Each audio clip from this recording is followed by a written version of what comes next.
ማድረጊያ ኮራሊዮ ለስራ ፈጣሪዎች አዲስ ተስፋ በሳንቃ ሪያሊቲ ሾው ከሐሳብ ወደ ስኬት። ውድ ተመልካቾቻችን ዛሬም ምርጫችሁ ስለሆነን እናመሰግናለን። ይህ ሳንቃ ሪያሊቲ ሾው ነው።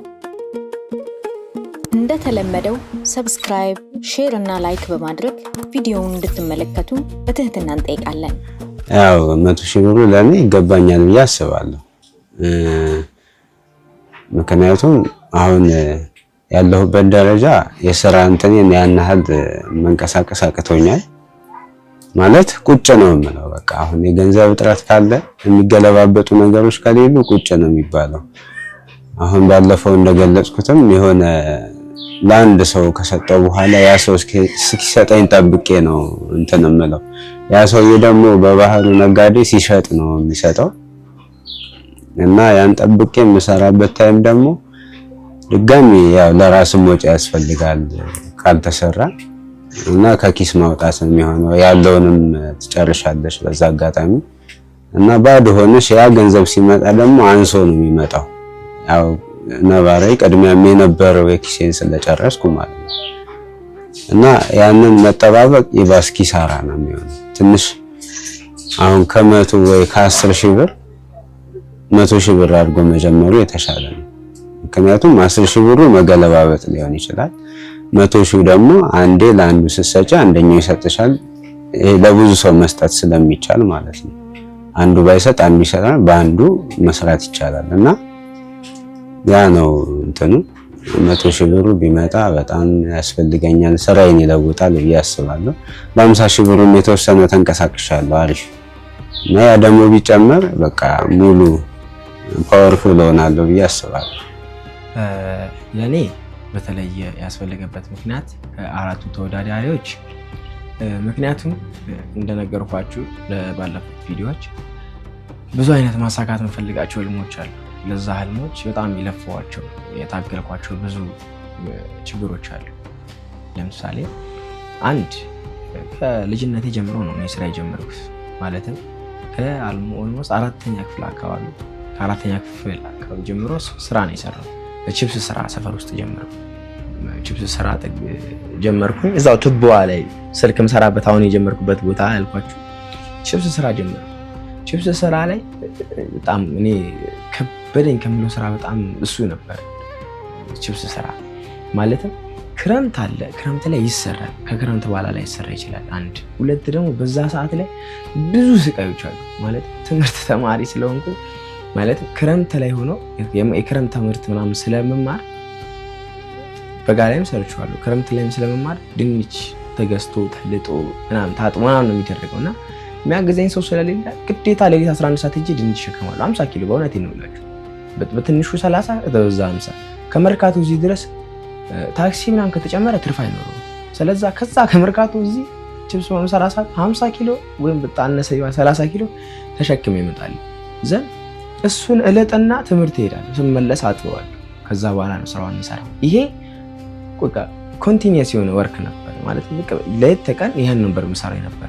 ለመለወጥ ይሁን ላይ መጣው ይሄን ማይሆን ባክግራውንዳችንን ለመቀየር እና እሱን ቀጠልን። በጋ ላይ ትምህርት ሲገባ ደግሞ ሬጉላር ትምህርት ስለሆነ የክረምቱ ችግር የለም እናልፈዋለን። ኖርማል የበጋው ግን ሬጉላር ስለሆነ ሰዓት ማርፈድ ምናምን የለም። ስለዛ ለሊት 10 ተኩል ምናምን ነሳና ሰው ልክ እንደ ለስራ እንደሚወጣ ነው ለስራ ወጥቼ ድንች ምናምን ተሸክሜ ወጥቼ ማታ የሆነ ሰዓት ክረምት ሰዓት ላይ ሸራ ምናምን ስለሌለው ዘይቱ ላይ ውሃ ይገባብኛል። ዝናብ ከዘነበ ዘይት የተደፋብኝ ቀን አለ። እሱን ፈጣሪ አወጣኝ ተረፍኩ እና እነዛ ሁሉ የታለፉት ይሆናል መቀየር ያለብኝ ነገር ስላለ ነው። ከዛም ባሻገር ባይዘው እንደ እድሜ በጣም ትንሽ ልጅ ነኝ። ማለትም 18 ዓመት ልጅ ነኝ። ግን የሰራኋቸው ስራዎች በጣም ብዙ ናቸው። ምክንያቱም እናት እና አባት አለመኖር የሚያስከፍለውን ዋጋ መክፈል ግዴታ፣ ለመኖር ለመለወጥ ለመቀየር መክፈል ያለብን ግዴታ ነው እና ብዙ አለ። ከዛ ወደ ስልክ ስራ ገባን። ሸራ ውስጥ ምናምን እንዳልኳችሁ ሰራው። ከሸራው ማለፈን ዛሬ ያልነገርኳችሁ ያላጫወትኳችሁ ታሪክ የለም። ያን ሁላ ታለፈ። ዛሬ ያለንበት ደረሰ። አሁንም በቂ አይደለም። ከዚህ ቀጣይ ይሄም እኮ የሆነ ሰዓት ችግር ሆኖ ይመጣል። ይሳካና ከዚህ ከፍ ያለው ችግር ሆኖ ስለሚቀመጥ ብዙ ስራዎችን ሰርቻለሁ ይሄን ታሪክ ለመቀየር እና አሁንም 100,000 ብሩ ይገባኛል ብልበት ምክንያት ታሪኬን ለመቀየር ብዙ ነገሮችን ለማስተካከል ቤተሰቤን ለማገዝ ነውና አመሰግናለሁ። እሺ ለኔ 100,000 ብሩ ከሌሎች ተወዳዳሪዎች በተለየ መልኩ ያስፈለገበት ምክንያት ያው እንደምታዩት እኔ እዚህ ሸራ ላይ ነው የምኖረው። በኮሪደር ልማት አካባቢ አሁን ሊፈርስ ነው። መውደቅ የለኝም ማለት ነው። አረብ ሀገር በሰራውት ምንም አይነት ትርፍ የለኝም ማለት ነው። ያው ጎዳና ላይ ለወርቅ የቻልኩትም አንድም በሱ ነው።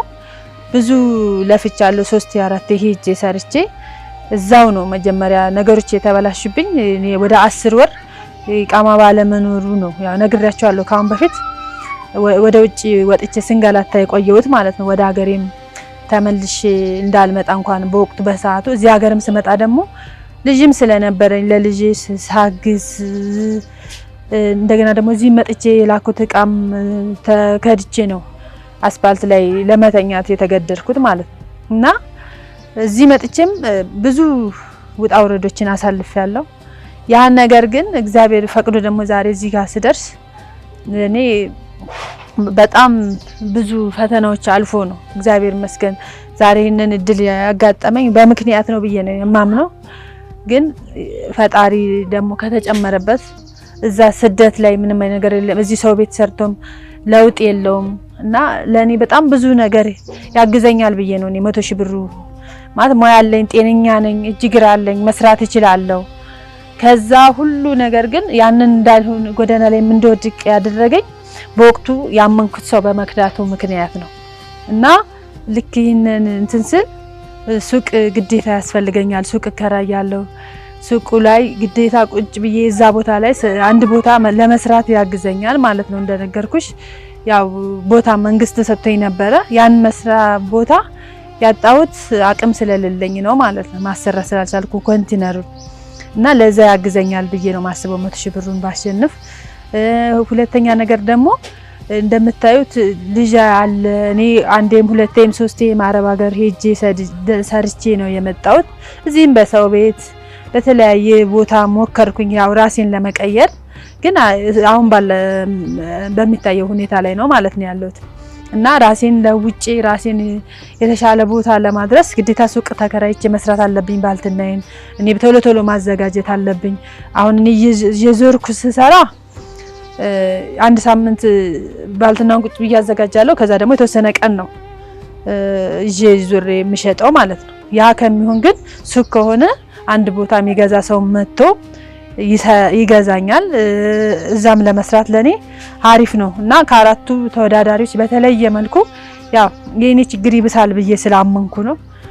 ብዙ ጊዜ እዚህ ቦታ ላይ ይዘሽ ከምትዞሪ አንድ ቦታ ተሰርቶ በጥሩ ሁኔታ የተዘጋጀ እቃ እዛም ሰንደይ ማርኬት ገበያ ላይ ቁጭ ብዬ ከምሸጥ በሱቅ ቢሸጥ በጣም የተለየ አሪፍ ነው ብዬ ነው የማስበው።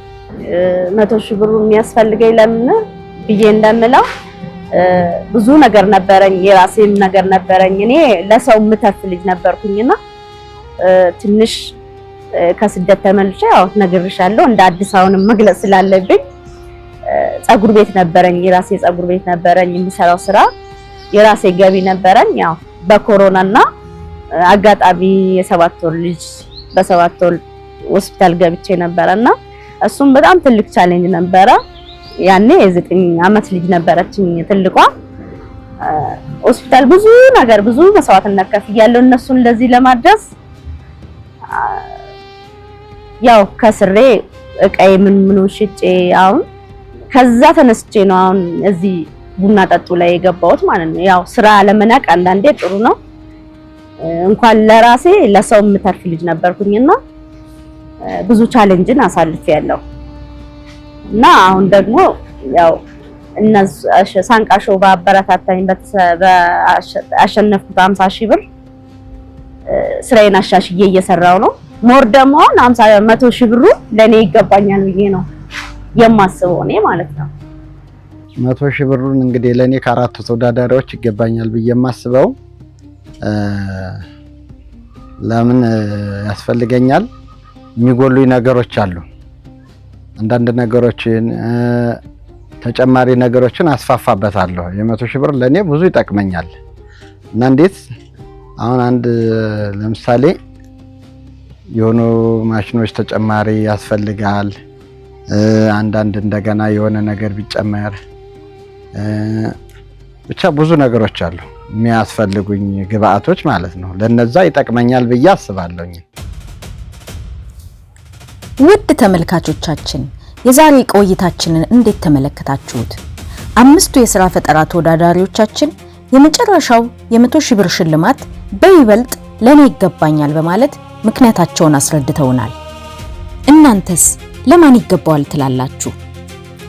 ካንዴም 2-3ቴ ወደ አረብ ሀገር ብትሰደድም ላልተሳካላት ከዛም አልፎ ያፈራችሁን ጥቂት ጥሪት ባመነችው ሰው ተክዳ ከስደት መልስ ከነ ልጇ ጎዳና ላይ ለወደቀችው ያብስራ ወይስ ያለ እናትና አባት በታላቅ ወንድሙ ረዳትነት ከልጅነቱ ጀምሮ ህይወቱን ለማሸነፍ እስከ አረቄ መሸጥ የመሳሰሉ ከባድ ስራዎችን እየሰራ ላደገውና ጎበዝ ተማሪ ጠንካራ ሰራተኛ ለሆነው ባንታየው ወይስ ከዜሮ ጀምሮ ጫማዎችን በማምረትና ራሱን ከተቀጣሪነት ወደ አምራችነት የቀየረውና ወደፊት ሀገራችን ላይ ቆንጆ ጫማዎችን በቀላሉ ማምረት እንደምንችል ተስፋ ላሳየን ታሪኩ?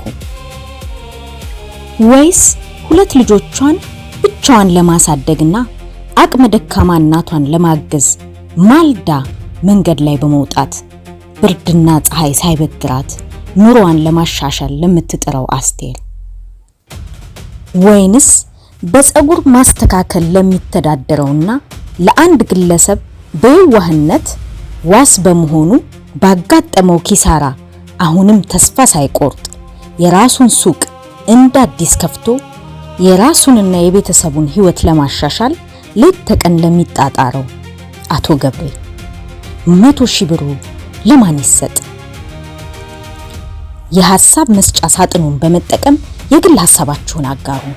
ውድ ተመልካቾቻችን የዛሬው ሳምንታዊ ጉብኝት ዝግጅታችን እንደተመለከታችሁት ነበር። ጠቃሚ ነገር እንዳገኛችሁበት ተስፋ እናደርጋለን። እስከ ቀጣይ ሳምንት መልካም ቆይታ።